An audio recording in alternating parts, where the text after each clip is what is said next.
कबूतर पालने वाले ये गौर से सुने। रसूल अकरम सल्लल्लाहु अलैहि वसल्लम ने घरों में कबूतर पालने से मना क्यों किया? बिस्मिल्लाहिर्रहमानिर्रहीम। अस्सलामु अलैकुम रहमतुल्लाहि व बरकातुहू। प्यारे दोस्तों, आज की इस वीडियो में हम आपको बताएंगे कबूतर पालने से क्या होता है। प्यारे आका सल्लल्लाहु अलैहि वसल्लम ने कबूतर पालने से क्यों मना किया और कबूतर को शैतान क्यों कहा गया है और कबूतर बद्दुआ क्यों देता है। आप जानते हैं कि हरम शरीफ के कबूतर कहां से आए? रोज़ा रसूल सल्लल्लाहु अलैहि वसल्लम के कबूतर अचानक मरने क्यों लगे थे? क्या कबूतर की बीट पाक है या नापाक? कबूतर का गोश्त खाना जायज है या नाजायज? और अगर कोई शख्स ख्वाब में एक कबूतर देखे तो उसकी ताबीर क्या होगी? हमारी आज की वीडियो में हम आपके साथ कबूतर के हवाले से इंतहाई हैरत अंगेज मालूमात शेयर करने जा रहे हैं। सबके बारे में जानने के लिए आपसे गुजारिश है कि वीडियो को स्किप किए बगैर आखिर तक लाजमी देखिएगा, और अगर आप हमारे चैनल पर नए हैं तो हमारे चैनल को सब्सक्राइब कर लें। दोस्तों, कबूतर एक ऐसा खूबसूरत और दिलकश परिंदा है जो हर किसी को अच्छा लगता है, और यही वजह है कि ये परिंदा अक्सर घरों में पाया जाता है और घरों के अलावा अक्सर मज़ारों पर भी मौजूद रहता है। तफसीर रूहुल बयान में लिखा है कि अल्लाह के पैगंबर हजरत नूह अलैहिस्सलाम की कश्ती जूदी पहाड़ पर ठहरी तो अल्लाह के पैगंबर अलैहिस्सलाम ने तूफान के हालात मालूम करने के लिए एक कौवा भेजा कि जाओ और जमीन का जायजा लेकर आओ कि जमीन पर कितना पानी बाकी है, पानी खुश्क हुआ या नहीं। तो कौवा वहां से उड़ गया और उसे कोई मुर्दार मिल गया और कौवा उस मुर्दार को खाने में मशगूल हो गया और फिर वापस पलटकर नहीं आया। उसे अल्लाह के पैगंबर का हुक्म भूल गया। उसके बाद हजरत नूह अलैहिस्सलाम ने कबूतर को जमीन का जायजा लेने के लिए भेजा, जो वापस आ गया। उसे पांव रखने की जगह ना मिली, उसे दोबारा भेजा गया तो फिर वापस आ गया।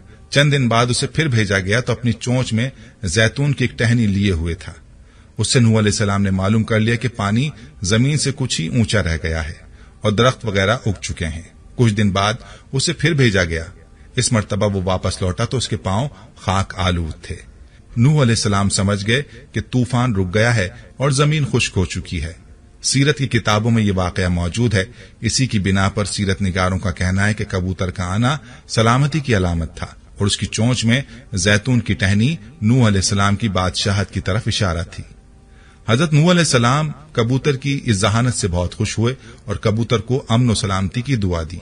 ये इसी दुआ की बरकत है कि लोग आज भी इसे अच्छा समझते हैं।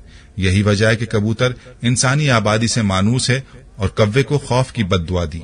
यही वजह है कि इंसानी आबादी से हरासा रहता है और यही वजह है कि लोग इसे मनहूस समझते हैं।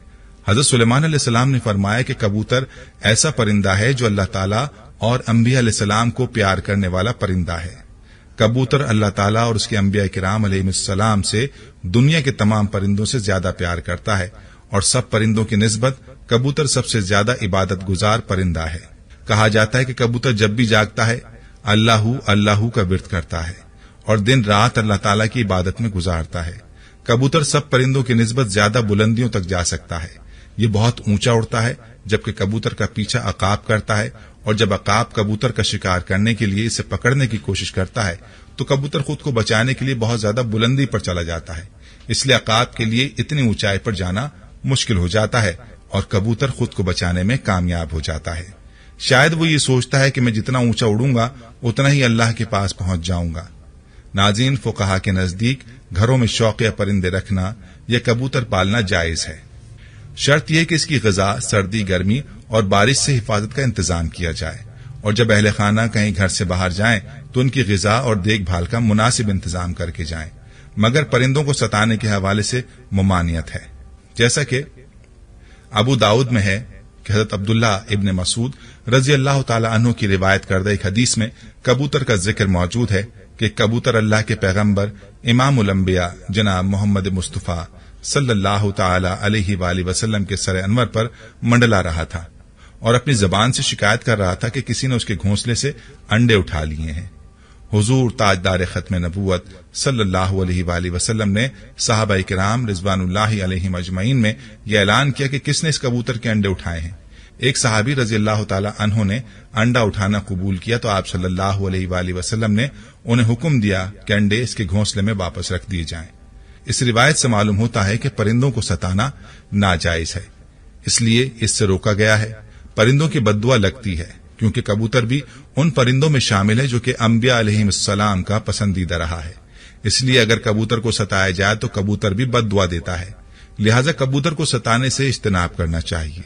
دوستو، مکہ پاک تو آپ گئے ہوں گے، اگر نہیں گئے تو اللہ سے دعا ہے کہ اللہ تعالیٰ آپ کو اپنے گھر کی زیارت نصیب فرمائے، آمین۔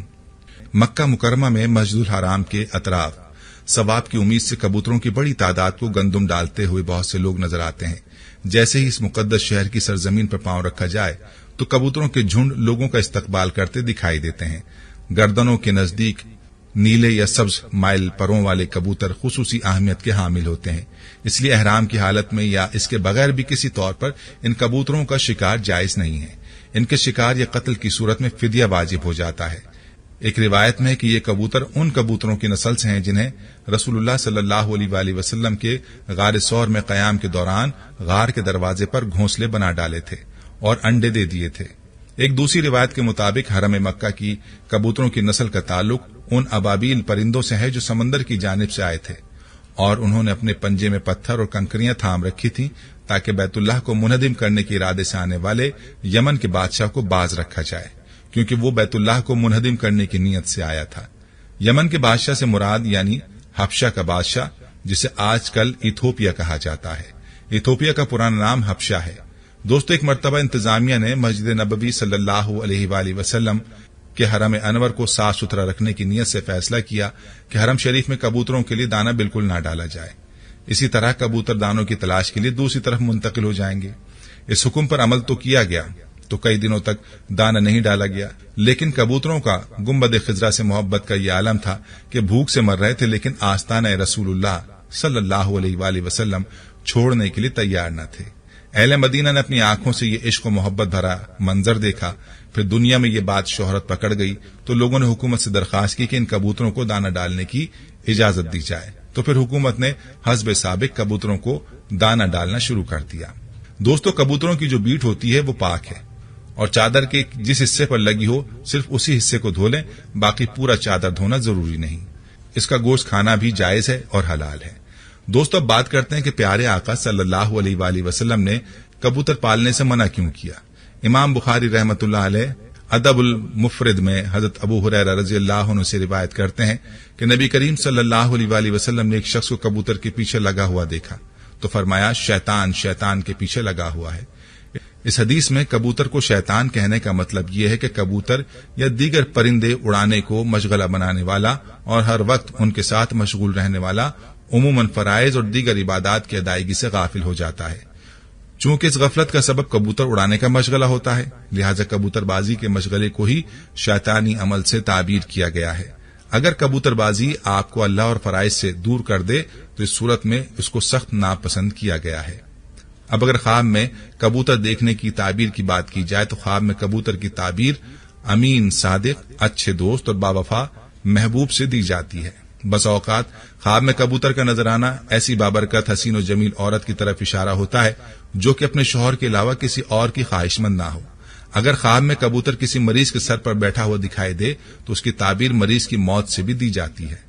اگر آدمی کبوتر اور کوے کو ایک جگہ جمع کر کے یعنی ان کو ایک جگہ دیکھ لے تو تعبیر یہ ہوگی کہ وہ قوم کی قیادت کرے گا، کیونکہ ہر وہ چیز جو خواب میں اپنے غیر جنس کے ساتھ جمع ہو اس کی تعبیر قیادت سے ہوتی ہے۔ خصوصاً کووں کے سلسلے میں کووں کا شمار فاسقین سے ہوتا ہے۔ خواب میں کبوتر کی آواز کلام باطل کی علامت ہے۔